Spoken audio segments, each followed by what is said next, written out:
मी दाखवते थोड्या वेळाने. हा ना पकडा.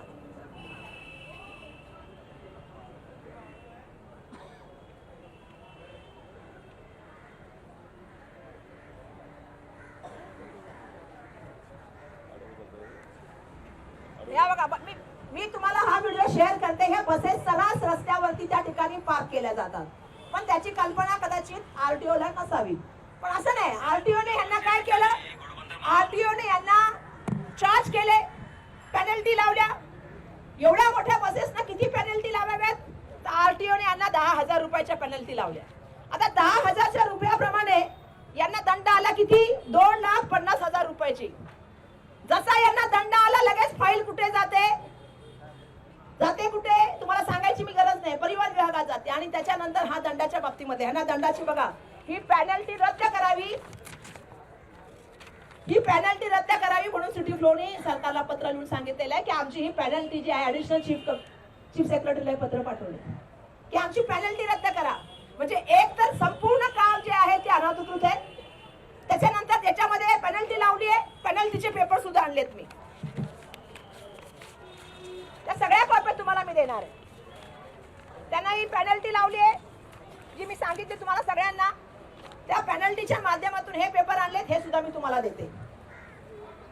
मग त्याच्यानंतर काय झालं, या सिटी फ्लोवरती कुठल्याही तऱ्हेची कारवाई झाली का, कुठल्याही तऱ्हेची कारवाई झाली नाही. आणि परिवहन विभागाच्या माध्यमातून सातत्याने याच्यावरती जे आहे ते फक्त काय काम झालं तर पत्र पाठवण्याचं काम झालं, आणि पत्राच्या माध्यमातून कुठलंही उत्तर अजूनपर्यंत परिवहन विभागाला मिळालं नाहीये. आणि म्हणून माझा या ठिकाणी प्रश्न आहे की आज मोठ्या प्रमाणामध्ये ज्या वेळेला ट्रॅफिकची समस्या होते, वाहन रस्त्यात असली की त्याच्यावरती जे आहे तो काय म्हणजे त्या ठिकाणी टॅक्स काय म्हणतात त्याला, चार्ज लावला जातो, दंड लावला जातो, मराठी शब्द दंड, बरोबर, दंड लावला जातो. अशा वेळेला त्यांच्यावरती कुठल्याही तऱ्हेचा दंड लावला जात नाही. आणि या सगळ्या कंपनीचं कार्यालय कुठे असणार, कार्यालय ठाण्यामध्ये, आणि ठाण्यातून पुणे या बसेस चालतात. आणि पूर्णपणे याच्या माध्यमातून कुठल्या बसेस बंद झाल्या, तर बीएसटीच्या असलेल्या बसेस त्या ठिकाणी बंद करण्याचं काम झालं. अगोदरच बीएसटी आपल्या सगळ्यांना माहिती आहे 2,000 करोड रुपयामध्ये तोट्यामध्ये. बीएसटीच्या एसी बसेस याच्या माध्यमातून बंद केल्या गेल्या. बीएसटी कडे आता स्वतःच्या असलेल्या किती बसेस आहेत, ती संख्या एकदम कमी आहे. आज काही कर्मचारी जे काम करतायत त्यांना प्रश्न असा झालेला आहे की त्यांना त्या ठिकाणी पैसे द्यायला गव्हर्नमेंटकडे पैसे नाहीयेत, त्यांचे प्रॉव्हिडंट फंडचे पैसे द्यायला गव्हर्नमेंटकडे फंड नाहीये.